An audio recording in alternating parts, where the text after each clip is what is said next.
So nobody can get through higher ed alone. I look back on my experience. Yes, people see, say, oh, Dr. Curtis, you don't understand. I understand. I'm first generation. I'm also a person who I had to go and find people who are willing to do this thing with me, whose shoulders I can stand on. And so because I didn't get here by myself, I have to help other people reach back and help them.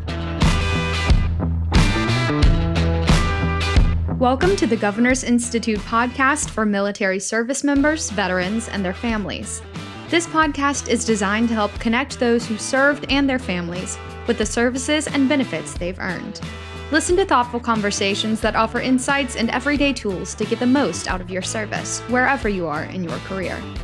Follow this show wherever you get your podcasts and stay connected at governorsinstitute.org or follow us on social media at GOVINST.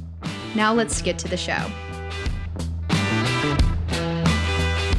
Hello and welcome to the NC Strive podcast, where we focus on empowering military members, veterans, and their families in their journey through higher education and beyond.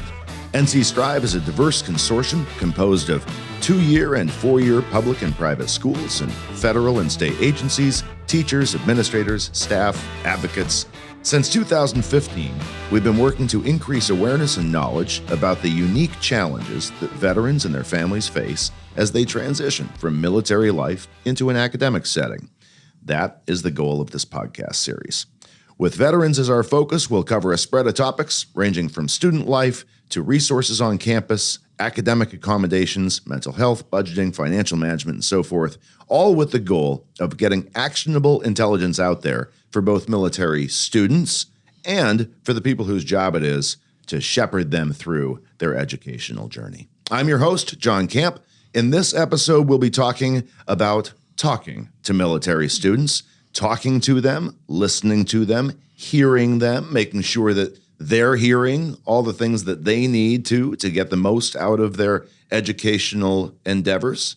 And we are talking today to two people with extensive experience communicating with student veterans. They come at it from slightly different angles. Dr. Pam Baldwin, Associate Vice Chancellor for Student Success at Fayetteville State University.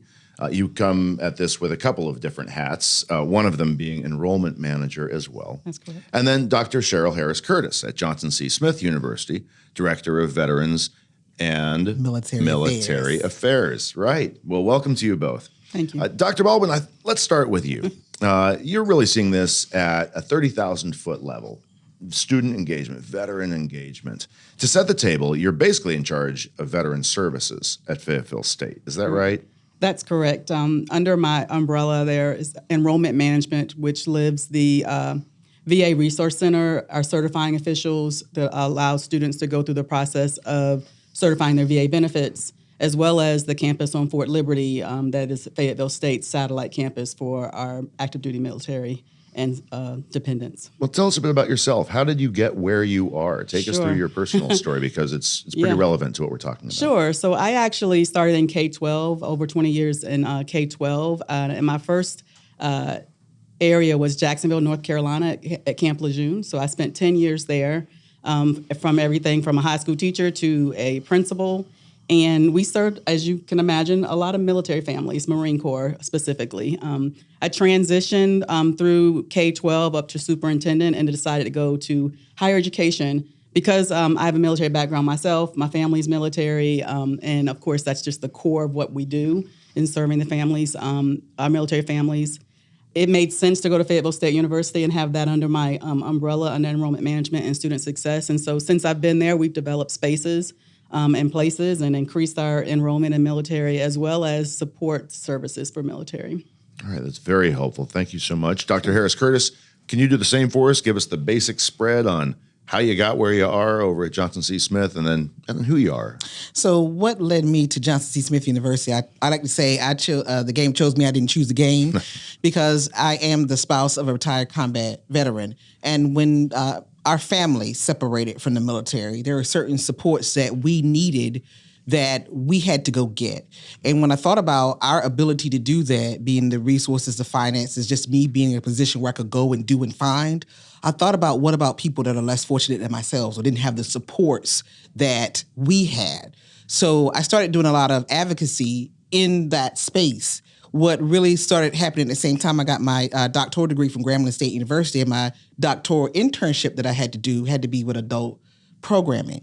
So with the adult program that I did, Johnson C. Smith University at the time, we have an adult program. And so in the research that I did, I helped was part of a team in my doctoral internship to write a $3.5 million grant that was funded to reimagine that adult space. And so at the time, the president who was at the university, he said, "I like her, I want you here."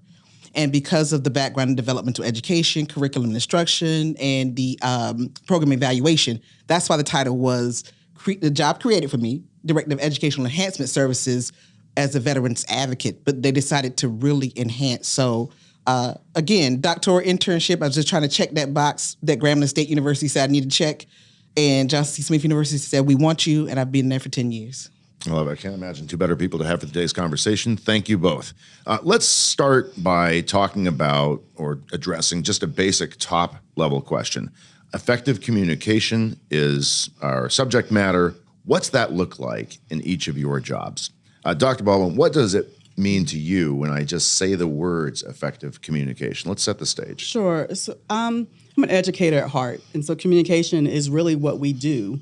And understanding your audience, understanding your population in this case, Fayetteville State is extremely diverse, and over 30% of our population are military affiliated in some way. And so understanding not only terminology, but really what they're going through, have been through, is incredibly important in the communication. And so even through the process of human resources, hiring people who are veterans or spouses or have been in some way affiliated with military is extremely important, because you are able to start the conversation with a level of understanding when it comes to what is needed, where there are gaps, and really go through the process in a more effective way, because we all know that, especially with adult learners, there's a different conversation that needs to happen. We assume that people over 18 know some things, but we have to remember that we are the experts in those areas, and that we can't make an assumption. Just like we don't know all the military terminology, they do not know higher education terminology. And we need to come together to make sure that we understand our populations and provide the support and the level of communication that is effective and efficient. Yeah, and let's go a little further into this, because Dr. Harris-Curtis at Johnson C. Smith University, if I understand this right, you've got maybe twice as many female veterans as male veterans. And so to your point about understanding the population, right, understanding who we're talking to, talking about, and trying to communicate with, even just dissecting your audience, right, understanding the population. Can you talk about that? So one of the things that I really encourage veterans or veterans-affiliated people to do when you come to higher ed is to advocate for yourself. Because when you look at it statistically, less than 1% of the population has served. Therefore, when we go into spaces with those people who understand theoretically higher education or how to navigate education, a lot of times veterans will say, "I only want somebody who has served." If less than 1% of the population has served, more than likely you're going to run into someone who hasn't served. So the communication has to be such that, how do you say or advocate what you need? And then those of us who are serving those folks, because tell me how I can help you. You have to communicate on both ends. So when you talk about at Johnson C. Smith University, we have a 2-to-1 ratio female to males. I saw the same thing when we did some research years ago, and we learned that, because the question was, what would make a service member separating use private HBCU for their transitional support? And with that research, we found out that most of the people at Johnson C. Smith University utilizing VA educational benefits were females. They were the service member, not the spouse, not the dependent. They were the actual person who served.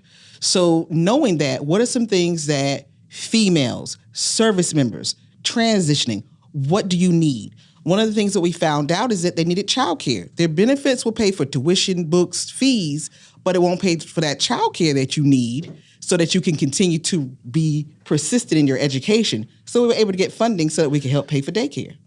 What can schools then do, and I'd open this up to the floor, but what can schools do then to help the servers, the people who are there to serve the students, become better at that particular job? What can the schools do to train the servers and help the servers understand the people they are serving better? Yeah, I'm glad you asked that question because I think that needs to be intentional.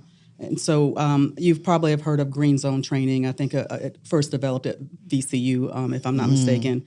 We also have a very similar training we call Blue Force tracking, which is a little more friendly area than green zone. And of course, Bronco Blue, why not? And so what we do there is that we train our staff members, our faculty, most importantly, to speak the language, to understand that if a student has a certain VA benefit, whether it be Chapter 35 or Chapter 33 or whatever it is post 9/11, that there's a reason why they qualify for those benefits, and we should understand what those reasons are, so that we can make sure that we serve the students in the way that they need to be served. And so I think intentional training and conversations around understanding the population you're serving. Well, I know we're talking about veterans right now, but I believe that's for all populations. And so whether it's an adult learner, a traditional first-time freshman, someone coming from out of state, a dependent and a spouse who also serve with their service members, it is important for us that we go through what is PTSD and what does that mean for in a classroom? What might it look like if a service member is having a hard time? It's okay if they are sent to the field. We can work around that. And instead of kind of reacting to what might happen, being more proactive about what may happen, because we're so close to Fort Liberty, we pay attention to when deployments happen. And then we track to see what battalions, what units may be impacted and what students then may be impacted during that semester so that we are able to, on the front end, kind of reduce the stress of that student who knows they're getting ready to leave. So what can we do for you before you leave, while you're away, so that when you come back, it's seamless? Well, the same question to you then, programmatically, are there things that schools can lean into, right, to make this easier? So one of the things that we're doing with our Green Zone training, as Dr. Baldwin said, it helps faculty and staff understand how to support veterans and their families. But what we're doing to revamp our Green Zone training is we're going to put it in front of our Student Veterans of America organization, and we want them to help us refine the training.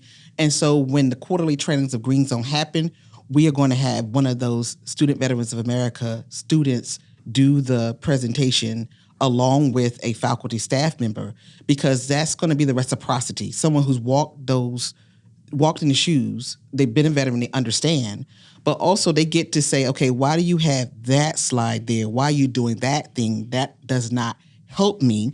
But at the same time, it allows faculty and staff to say, when you talk about PTSD, one of the hardest things that I have for veterans to do is I say, hey, you need to go to disability services. I know you get Chapter 35 benefits, which means you're 30% disabled to qualify for that benefit.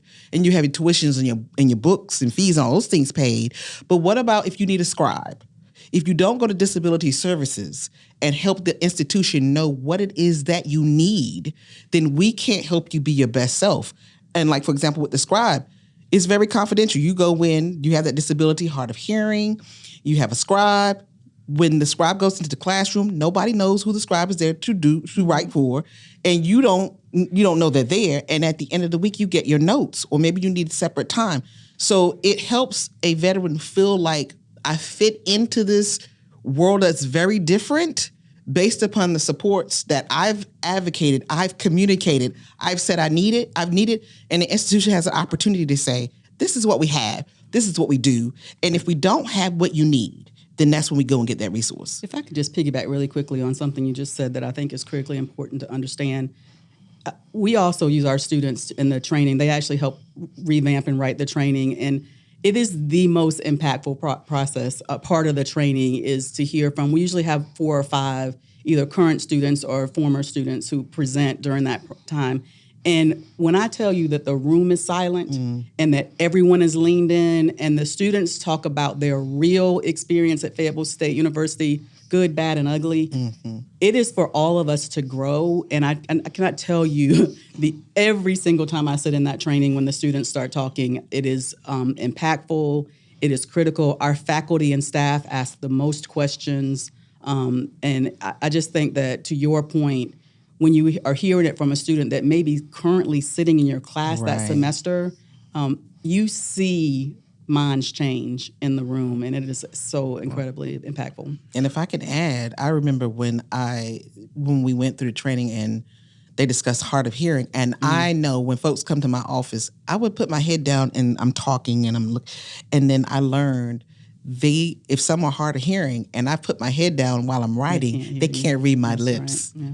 And so it's just something like, because I'm the subject matter expert on veterans, but that's something I missed. And so you continuously get to grow and learn how you can hone your skill set to better serve folks when you participate together. Because theoretically, I know everything. Experience, I know everything. But like you said, those lived experiences that those veterans and their families give, they're like, I know you know that theoretically, but where the rubber meets the road, this is how this will be more efficient and effective for me. And it's so critical that we hear them. And to your point, Dr. Baldwin, when those conversations do happen, you mentioned, for instance, terminology, speaking the same language. I would think for administrators, staff, the support network that exists at these educational institutions, being able to talk the talk, speak the words, and when words are spoken, hear the words that are spoken, know what they mean, and know what they imply. Those seem like they'd be important things. Yeah, and I think, yes, and I believe that when you do not know, you ask. I think something that is really important, and it feels like you shouldn't have to teach it, but it's just what it is. As you're listening, again, experts over here, right? We got as this. you're listening to someone talk about whatever the thing is that you're supposed to know, I oftentimes daily say, okay, stop right there. Can you tell me what that training is so I can have a better understanding of how to help you? Or can you take that acronym and put words to it, because I have no idea what you're talking about. And we can do it on both sides, right? We encourage our students to, when we start using all our ABCs, to stop us and ask us to use the actual words. And so I think it's important. That comes with a level of safety and understanding and comfort. And when we say we're military friendly, we're supposed to actually behave that way. Well, let's put some meat on this bone really quickly. What are some specifics that may be common threads that you hear, either the terms or expressions or the language that it is used? Can either of you actually give an example of something that you might hear on the daily or regularly from students that just needs a little tweaking? So you hear about an MOS, and people that don't know what an MOS is, that's the job that they did. And I know I've done this as a military spouse. I'll go somewhere, and back when my children were young, they want to know, what do your parents do? And so I said, okay, so I feel like you're trying to track me. So I used the MOS of my husband. I said, he's a 19 kilo. And so the folks who are supporting us, they don't know what a 19 kilo is. Everybody out in TV land and podcast land, that's a tanker. Go tankers. But anyway, when you're using that terminology, I can't help you if I say my MOS is a 19 kilo. Right. What is that? But then when I start using that jargon from education and you don't know, we can't raise our hand and say, I don't know what that means. So I learn when I'm speaking to folks who may not have that background, I'll say MOS, which is their job. Because when we're talking about the Joint Services Transcript, it takes the experience and training that those veterans got when they were working towards their MOS and translates that to college credit. And so at universities, the question is, why would we take your training and give you college credit? Because in order for those service members to do what they do so we can sleep under a blanket of their protection, they had to be highly skilled, highly trained. So why doesn't that translate to credit? But we got to talk about MOS, job, how does that training translate to college credit? And I would add, you mentioned Joint Services Transcript. We typically say JST, which no one knows what that means unless you touch it, right? So a JST is an example. Also, often, almost daily, someone will come in and say, well, I'm about to PCS. Right. Well, what does that mean? Well, if you haven't been in the military or haven't been associated with it, you don't know that means they're about to get orders to move. And if it's in the middle of the semester and a student comes to my office and stands in the door and says, I've just got orders, I'm getting ready to PCS, we need to respond to that. Because in my head, immediately I think, okay, are your classes online? How are you doing? Who are your professors? We need to talk to your professors to figure out how can you complete all of those things start going through my head. But if you walk into someone and you say PCS and they're like, we don't really know what that means, there's no action behind that because you don't know that there are steps that need to be taken when they're about to receive orders. Right. I had a student come in and she was military affiliated and so went to, she said, I'm doing AIT. Mm-hmm. I want to know how I can do my classes. I said, there's no way in the world you can do classes while you're doing AIT. So I know what that means. But then her professors may say, okay, let's come up with a plan. There's no plan right now. Right now might not be the best time for you to go to school. So let's talk about how you can re-enter or if this is a good time for you to even begin. That's right. No, I absolutely love it. So in this conversation, what we've done is we've gone from understanding this group to talking to the group with words they can use. Let's talk about how you reach them now, right? And not just get the words to their ears, but how do you get the words to worm their way into these students' brains so they take action on your suggestions and do the things that you know are going to benefit them? How do you turn the communication into action from a student or from a school for that matter? So you're highly visible and relationships are so important because years ago, because I did K through 12 as well, nobody could give you permission to teach them but the child, the student. So turn it around as we get older, veterans. I will not let you support me unless I give you permission. And if I don't trust you, then I can't do that. You have to be about your word. You have to have honest conversations about what you can and cannot do, what's realistic, what's unrealistic. But they have to see you as a person who can be an advocate for them until they get to the place of self-advocacy to do it for themselves. So I pride myself on relationships. You see me out there, I'm friendly, I'm personable, I'm real. I like when they say to me, Dr. Curtis, you're real, because what I'm not going to do is tell you a lie and then come back and it bite me in the butt or you too. Well, you are the embodiment, it seems, of what academic institutions need to strive for these students, right? Mm-hmm. It sounds like every school needs about 30x Come of on you. Now. I hope Johnson C. Smith University is listening to this. He said I need 30. But if you were to take it away from, let's say, the role that you can do specifically, it sounds like you're advocating for your colleagues in other schools around the state and around the country to be there holding hands, to just hold students' hands as much as possible. Am I hearing that right? So nobody can get through higher ed alone. I look back on my experience. Yes, people will see and they'll say, oh, Dr. Curtis, you don't understand. I understand. I'm first generation. I'm also a person who I had to go and find people who are willing to do this thing with me, whose shoulders I can stand on. And so because I didn't get here by myself, I have to help other people reach back and help them, give them their supports. But I also have to be willing to listen to that thing that I'm not doing correct. One of the things that I like, you say, good job, Dr. Curtis, that's great. But if I make a 98 on a test, I need to know how did I lose those 2 points?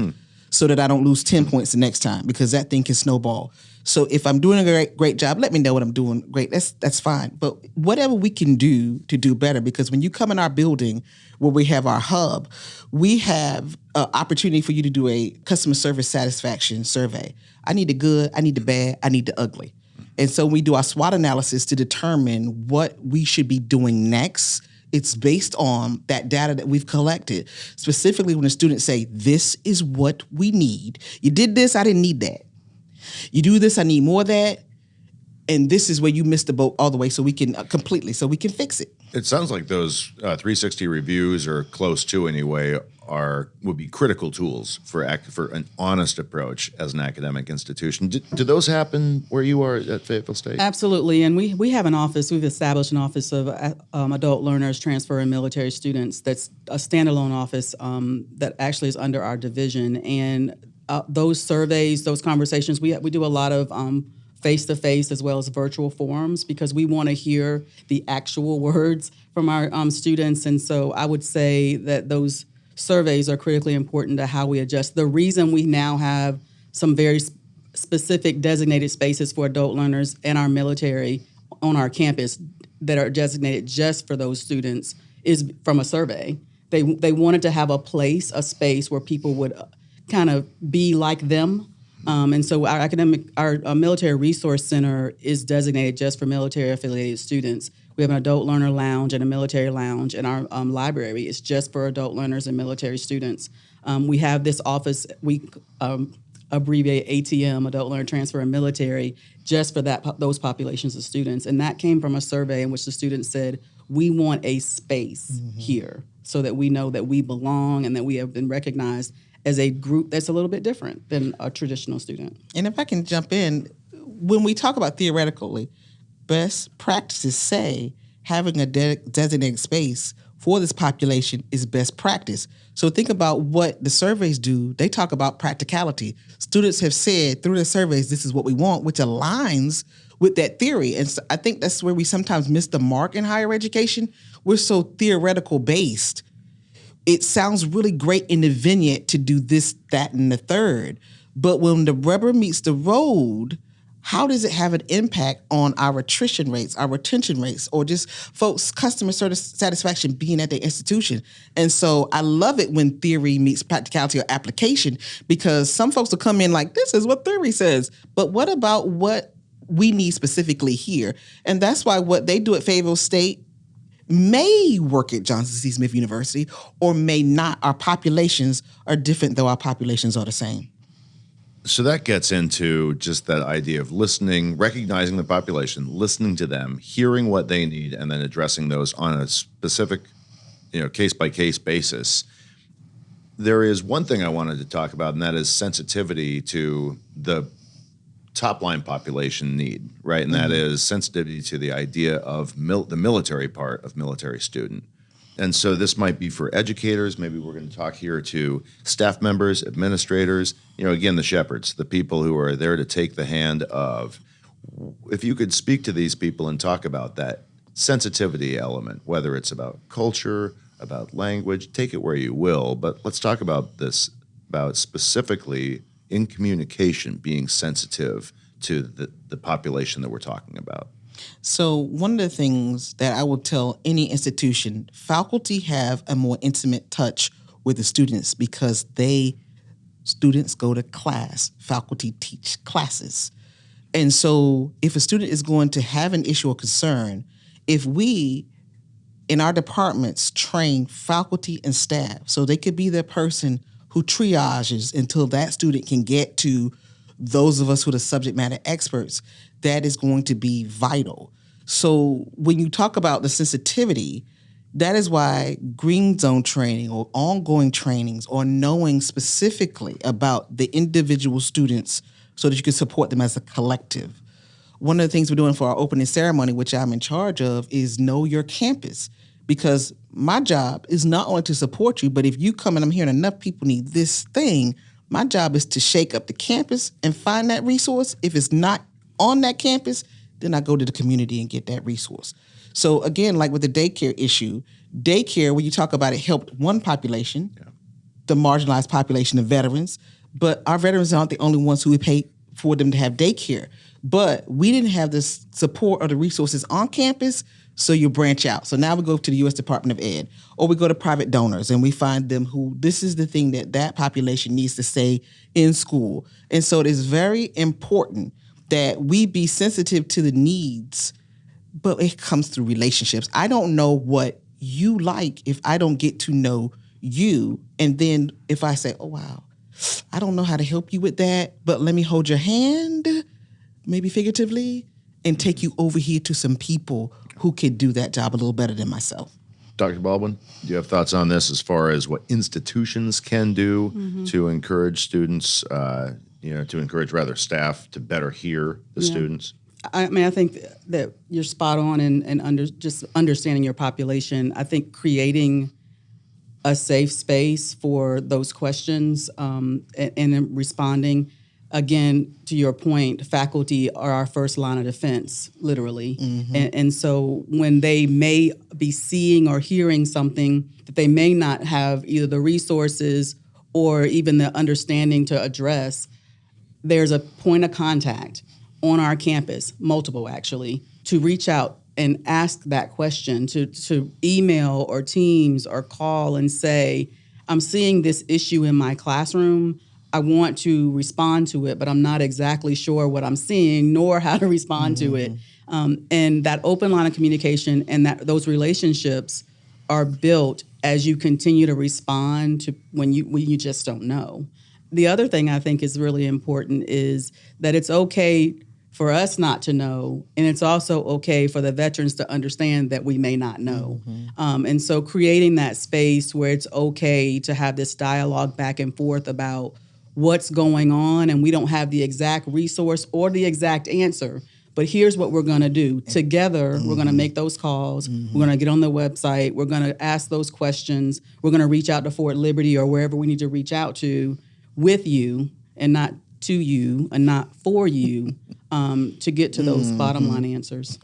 You love that answer. Yes, you yes. love that. Because one of the things a student told me one time, they said, "You're a teacher. You're supposed to care." I said, "Who told you that?" And that's why self-advocacy is so important, because you come here with a purpose in mind. And when we understand currency for people, why are people at our institutions? Varying reasons as to why they're there. And that's why it's really important that when we teach you self-advocacy, all the things that I'm showing you to do, I'm showing you how you can do some things for yourself, because no one is as invested in your education or your personal goal attainment than you. So why wouldn't you sound the gong the loudest for yourself? I love the question because it's a great segue into the last thing I kind of want to raise here. And that's something that you said to me, Dr. Harris-Curtis, when we were talking. And you said maybe students, some anyway, stop talking because they don't think people are listening. And I loved hearing you say that, because to me it really put a point on this whole conversation. So taking that where you both will, to maybe close this conversation out, what are one or two things, what strikes you as the way to solve that problem if they don't think people are listening, and so then they shut down, stop talking? What's the solution to that? I'm going to say, when we knew we were doing this interview and I knew I was doing it with Dr. Baldwin, I was excited to hear that somebody in upper administration is having this conversation, because a lot of times the decision makers are not in the room. So if I have an issue or concern as a veteran student and you are not hearing me, or there's no movement on campus, because I'll go back to my own experience. When I was working on my master's degree and we were living in Fort Knox, Kentucky, I had to get my master's degree done before we PCS'd. And so I had to have a school that understood that if you don't offer this course, who offers it? Because I have to get this degree in a year. I got to get it in. So I'm a visiting student at Bellarmine University, though I'm going to Western Kentucky University. They had a satellite campus in Elizabethtown, Kentucky, and on Fort Knox. So that showed an administration at Western Kentucky University that they're hearing my needs and they're trying to meet me where I am so I can get this degree, because we never know we have to move, so I need to get this. And so when you have movement, it may be glacial or it may seem super slow, but if I see like you look like you're meeting me just a little bit or you're hearing me, because a lot of times the administration at your level, they don't come in the room. They won't come in the room. They don't hear us. We're begging. We're pleading. And so when I hear Dr. Baldwin is coming in here, and she is at a level where that's a decision maker who is having a conversation and doing something about it, so we could at least see that you're doing something. Yeah. And even though it's not where I want it to be right now, we're going to get there. We need all your colleagues to come in this podcast now. Why don't I let you wrap this up then with the idea that if students are stopping talking because they are just thinking no one else is listening to them, what are your thoughts on that then? Yeah, I think one of the most frustrating things that happens is someone asks you your opinion or what you need, and you tell them, and then you wait. And either nothing happens or they decide for you that they know better, and then they provide a solution that is not a solution you asked for. And so the surveys we talked about earlier, the work we are both doing on both campuses around understanding our populations better, talking to our students about their needs, and looking at our data to respond to real gaps and real successes and real areas of need is evident when you're doing it in response to the feedback you're receiving. And it's also evident when you're doing it and not responding to the feedback that you are gathering.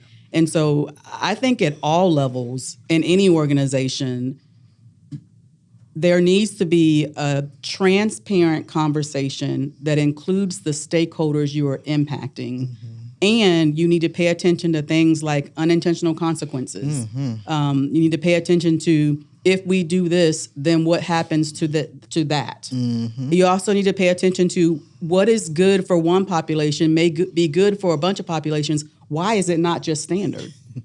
Right. And so I think all those questions need to be answered. But I also believe, and this is something I think is so important, that we should never do things to people.